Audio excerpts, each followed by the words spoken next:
Alright, what's going on, guys? So, a couple quick stuff to go over before I actually get into the stories of this one. This is gonna be my last video for at least like a week or so because I'm going on a little trip on Monday through Wednesday next week. And actually, I might film a video on Tuesday, so maybe I'll be able to edit that and put it up on Tuesday night, maybe Wednesday or Thursday, depending on how my connection is those days. But yeah, hopefully I can should be a pretty cool thing if I'm able to do it too, so watch out for that, hopefully. Thing number two, I'm stupid and ordered a really dumb poster, and now I have nothing to fill this hole. So if you have any recommendations, please leave them in the comments or just DM me. Honestly, what I might end up doing is taking this one and moving it to the middle and putting whatever my new poster is on the left, because this has been far and away my favorite poster that I've seen on any site in this whole process of putting this room together. But in case you didn't follow my Instagram, I'll give you a little quick thing of what I've got going on. So you've seen the beanbags, right? There's some Endgame posters, Red Dead, Overwatch, there's an Avatar poster, and more Avatar posters over here. I know Zuko's about to fall down, but I'm going to let him fall down so I can rearrange those three, probably all of them. And this is the Wall of Shame, and that's there because I thought that was going to be the centerpiece. And as you can see, it won't ever be because it's terrible. I also have a whiteboard and a flag. But that's less important. So yeah, if you have any recommendations for what I should use as the centerpiece or... Oops, I'm not stopping the video. So yeah, my main ideas at the moment are maybe My Hero, maybe another superhero thing like Teen Titans, maybe Minecraft. I don't really know, but hopefully I can figure something out soon. I'm gonna be away from this spot for 2 weeks starting 2 days from now, so I won't be able to put it up soon, whatever it is, but I'll get something around. I think that's it, so now I should get right into it, and junior year is the topic for this. This is going to be a shorter one for two reasons, mainly because I feel like it'll be easier to watch that way. Second, my leg is really messed up, and I don't know if I can stand for an hour right now. Less important, though. So the topic of this is going to be junior year. I'm going to be pulling from three main memories, three main classes. Actually, two classes, but three like core memories of that year. Junior year was a weird year because I feel like, at least in my brain, it's the one that lasted the longest. Maybe it's because we had the most workload as juniors. Maybe it's because technically it was the last full year we had in school. Maybe that's why. I think personally it's because I sat in the same seat the whole year in every class, so it kind of feels like it went longer because there was less change. Maybe that's just how I perceive stuff. I don't know. But let's get right into it with the overarching topic, French. Now, I had French all 4 years, as I've mentioned before. I don't remember exactly where I ranked French 3 on the ranking all my classes video I made, but it had to be pretty up there with the cast I remember. Granted, this was one of the smaller French casts we had. It wasn't like an all-star group like I mentioned at French 1 or French 4 in my freshman and senior years respectively, but it was a pretty good group. We had me, Eli, Miko, Sid, I want to say Adrian, we had Mateo. Then we had some people who we kind of knew, but not as well in a tight group. But we still had a good group, you know. And in that good group, obviously, good memories came out. But we also had a foreign exchange student that year. And we weren't off to a great start because, one, she came in, and the first thing she said about herself is that she can speak 7 languages. Didn't need to flex on us like that, but thank you. Second thing we found out is that the other French period with the rest of our friend group, the other French 3 period, also got a foreign exchange student, and according to their rumors, she was hot as fuck. Again, not entirely off. I'm not saying ours was like, okay. So that's like, we don't even know if they were fucking with us. I don't know what she looks like to this day. But still, you know, those two things put together, it's not like, okay, let's just get it done. But the first interaction I ever had with her, we were doing this like introduction thing, and after that, she was walking around introducing herself individually to people. So she came up to me, and then she spoke a language that I did not understand one bit. Definitely wasn't English, and it was not French. I thought, okay, she's from Italy, maybe it's Italian, but it doesn't sound like Italian, maybe it's one of the other 7 that she knows. And then she's like, oh, do you not understand that? And I know, I'm sorry, I don't. It's like, oh, it's Latin. What? Why did you think I would know Latin? Excuse me? Like, what?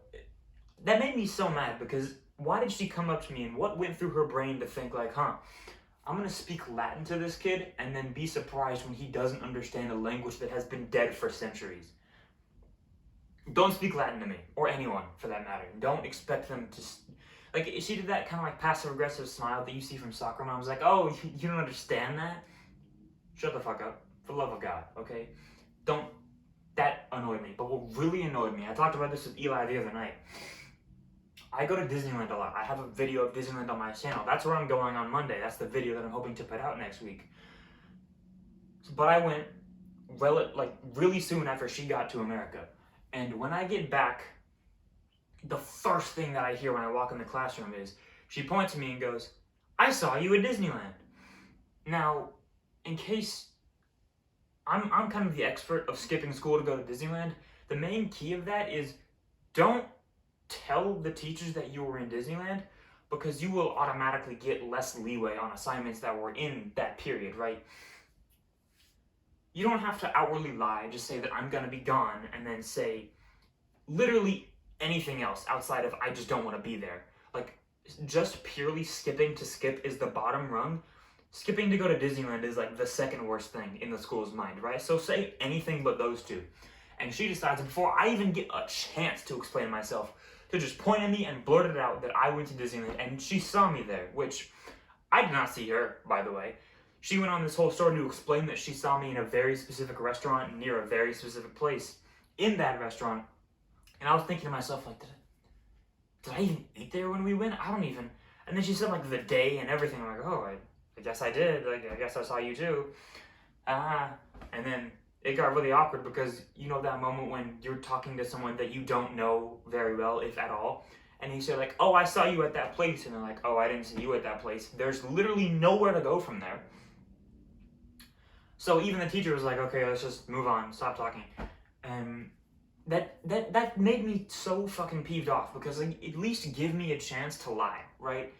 Like, lying is bad, don't do it, but, like, in that case, it was okay, and I was gonna do it. But no, she took the chance away from me. Thankfully, that wasn't one of the teachers I emailed in advance, because that would have looked even worse.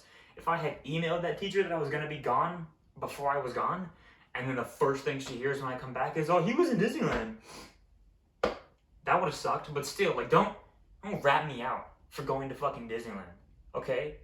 Like, especially in, like, her first week in America is when she spoke Latin to me, and her second week is when she ratted me out for being in Disneyland. So I was not a really big fan of this person from the start. She was fine at the end of the year, but 2 weeks in, I was, no more. I don't want anything to do with this person anymore, right? But we're gonna save the other French memory for last because it's pretty cool. Next, let's move on to our A day. Let's go to SETL. Now, SETL, as I said in my class rankings video, stands for Search for Extraterrestrial Life. Alien class. That's what I thought it was all summer after I signed up for it. And apparently that's what Bobby thought it was too, because day one of that class, I get into line and Bobby's there. Bobby's the only one that I know there, actually. And even at that point, Bobby and I didn't know each other that well. We had met in the year before's math class, but not only did we sit at opposite ends of the table, but Bobby was kind of like the leader of our group, and I was the person that was the least close with everyone in the group, so we knew each other. We were friendly enough to talk to each other on that first day of SETL, but we didn't really know each other like we know each other now because of that class, right? So first day, we are both individually pretty much the only person the other one knows. He had some football friends there, but it was kind of the same thing, like he didn't know them that well. So yeah, we sat next to each other, and we had a sub on that day. The real teacher was not there, but the real teacher was a really cool teacher that I also had from my psychology class that year. Now, having a sub for a class based off of something as advanced as literal rocket science and the physics of the universe, not ideal, right? Another very not ideal thing is when the real teacher assigned a video for her to play, for the sub to play, so the sub didn't have to do any real work. The video did not play. The video played 2 minutes and then crashed every time without fail. And when it was one of those like late 2000s cheesy like 3D animation videos explaining how planets are made and all that. I don't actually know what the video was about. I know what the first 2 minutes were about, but we never watched the video because when the real teacher came back, he figured, well, I can explain it better and faster than the video anyway, so let's just do that.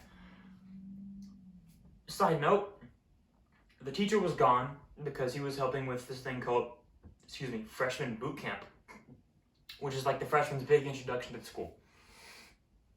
Now, that wasn't entirely a rare thing. It happened a lot, especially our junior year, but it seemed like they only did it with the good teachers. Like, they just put all of their best teachers in front of the freshmen at boot camp to be like, hey, look at all the cool teachers we got, not realizing that all of the not best teachers are like locked away in the portables.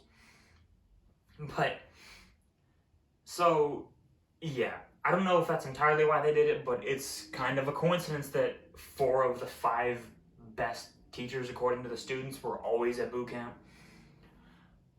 That's not the point of this, but yeah. So we were in this class, not knowing anything of what it's about outside of a 2-minute video about how planets are made.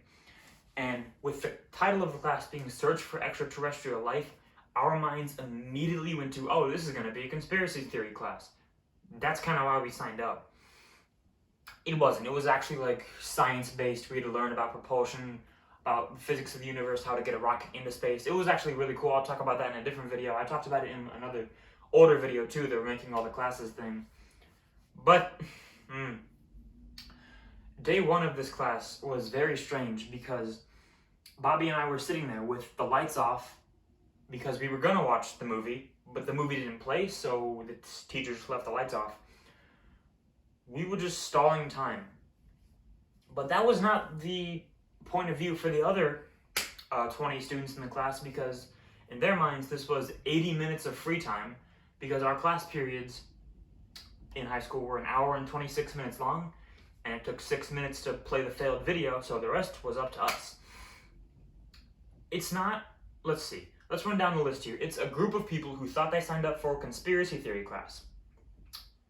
A lot of them who already knew each other very well. I talked about Bobby's football friends. They all had a really tight group of friends around them. Given complete free time by a sub that clearly did not want to be there, so didn't really care. That's not really a perfect storm, but it's pretty bad. Like, it is a pretty bad storm, right?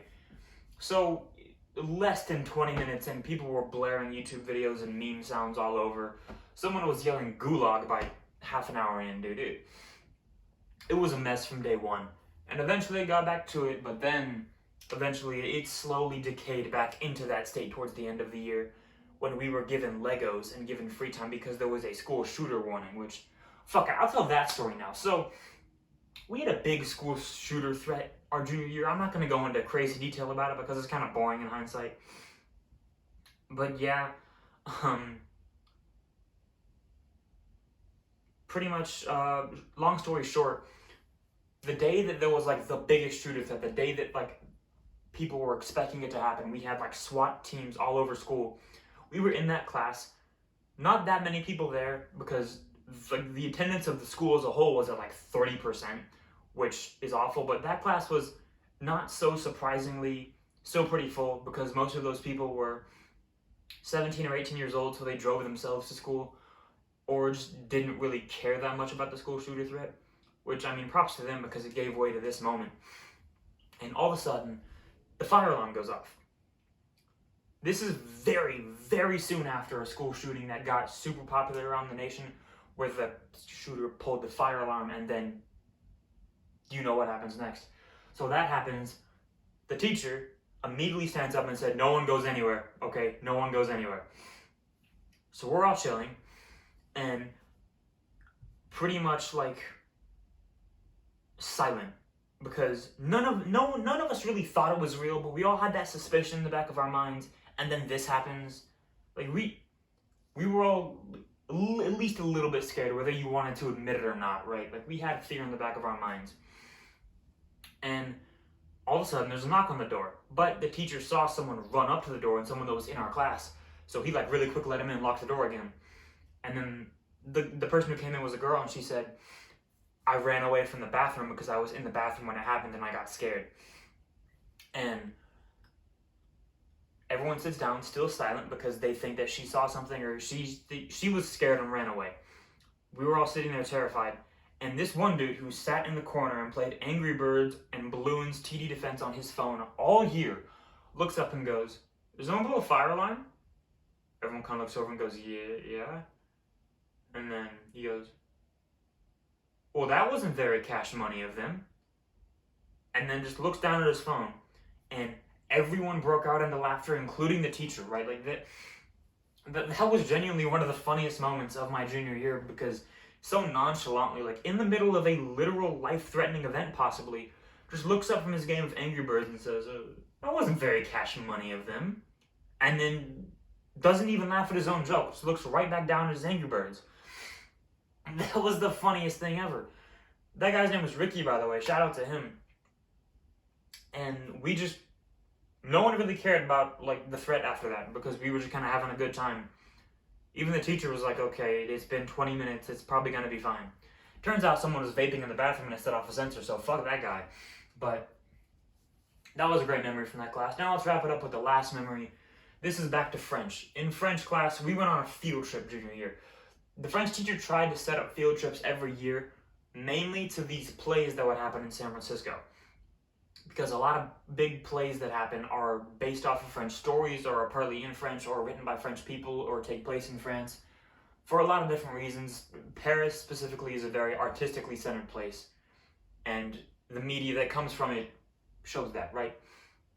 And this particular play was Les Mis. Les Miserables. If you don't know what it is, I don't know how you don't know what it is. It's really popular, but a couple of my friends decided, like, yo, we could get a little group of us together and go, and that'd be sick. We get to ride on BART, we get to ride on a bus, we get to sit and watch a play together. Dude, this is gonna be sick. That's what we did. We got me, Sid, Adrian, and Mateo grouped up, paid for tickets. We got to skip a whole day of school because we were seeing Les Mis in San Francisco, and it was great. But let's go piece by piece here. So we get on the bus, nothing really happens, we're kind of talking, and the French teacher says to buddy up. So we decide, you know what, we're a buddy of four now. We're a 4-pack. Yep. This is a terrible video, but so we decided to group up as a 4-pack, and because we were getting to San Francisco about an hour early before the play even opened the doors. So we were able to go get lunch. We were told to bring money for lunch. We got to walk around the city, by the Playhouse, pretty much unrestricted. She did say to stay on that main street because there were some areas that were a little sketchy around there, but overall we could generally do whatever we wanted. We had no supervision at all. So on the BART train to get there, we get really bored because it's a long BART ride from Antioch to San Francisco. But so what we decided to do was we decided to draft our teams to make our own musicals. And I have the results from said draft earlier, and it involved such people as Shaquille O'Neal, Johnny Test, Bling Bling Boy from Johnny Test, Clarence from the show Clarence, all of the Migos, let's see, Shaggy from Scooby-Doo, obviously, Shrek I'm sure was in there to some extent, I want to say Mr. Bean, maybe not, I don't really know, but a lot of very random characters that we just brought into this, and it was a really fun time just like talking about if we made a musical, we should put like The Rock and John Cena have a fight at the end, why not? It was just a really good time, you know, chilling on the BART train, talking about weird shit with the boys, you know the feeling. But the funniest part is when Mateo, out of what I remember out of nowhere, just saying Bling Bling Boy in a very, very good Bling Bling Boy voice. If you don't know what I'm talking about, after you watch this, look up Bling Bling Boy on YouTube, and it's this character from Johnny Test that's like this fat 10-year-old with a chain on, and he just says, Bling Bling Boy. That's how he says his own name, and Mateo did it just like that. And it threw us off to the point where we were laughing our ass off half the BART ride there. Then when we got to the city, we decided, hey, there's a Subway like half a mile down the street, let's walk to Subway. So we did. And when we got to Subway, we were waiting in line with like this group of construction workers who were on their lunch break, so it took a little bit. But we got our sandwiches, and we sit down. Everyone else gets a 6-inch except for me. I don't remember why that was. But I got a foot long. I actually ended up getting a foot long and a second 6-inch, but that's relating to my next point, is I eat this thing really, really quick, right? Like I got really hungry, so I eat this thing really fast to the point that by the time Mateo gets his food and sits down, I'm done with my entire sandwich. And he puts his thing down, he looks over, and he goes, "What the fuck?" You go, "What, are you hiding it in your pocket?" "No, I ate it." "You ate it that fast? It's been 3 minutes." "Yeah, I was hungry." And from that point on, Mateo has held the opinion that I eat like an animal. And to be fair, I haven't done anything to prove him wrong, and I don't think I could if I wanted to, because I do eat a lot of food. To the point that, yes, I ordered a second sandwich and ate it right there in front of them. But that's kind of been a running joke that started there, that I eat like a maniac, and he brings that moment up a lot. But when we get to the Playhouse, we get in, we got really good seats facing the stage, obviously facing the stage, I'm a fucking idiot. But yeah, we got really good seats, kind of second deck looking down on it. And there's a lot of people from our French class that went there. And one of our other friends named John was sitting right in front of us. And John has this like kind of fluffed up hair. And John's fluffed up hair got in the way of us looking, to the point where one of us, I don't remember who did this, but one of us took the little like play programs that they gave you, and we just like used to flatten out his hair during the play. And that was pretty funny, but yeah, we couldn't see most of the shit because John's hair was getting in the way. But it wasn't that much of a big deal. And eventually, we got home. We didn't get home until like 5 or 6 at night. But, you know, it was fun going to play with the boys, walking around San Francisco. We ran into a farmer's market where Adrian accidentally got caught listening to this dude literally standing up on a soapbox giving a speech about maybe a religion. I don't remember. But we walked through a farmer's market and that happened. That was pretty cool. But yeah, you know, those are just some overall good times with the boys in San Francisco. That's the only time I got to do that. There were other people who got to do that more than once. Maybe they can tell me theirs and I can relay it, but I don't know. But yeah, that's going to be it for this video. It's probably a little longer than I'd hoped already. But yeah, remember, poster, look for a video on Tuesday to Thursday. Yeah, peace.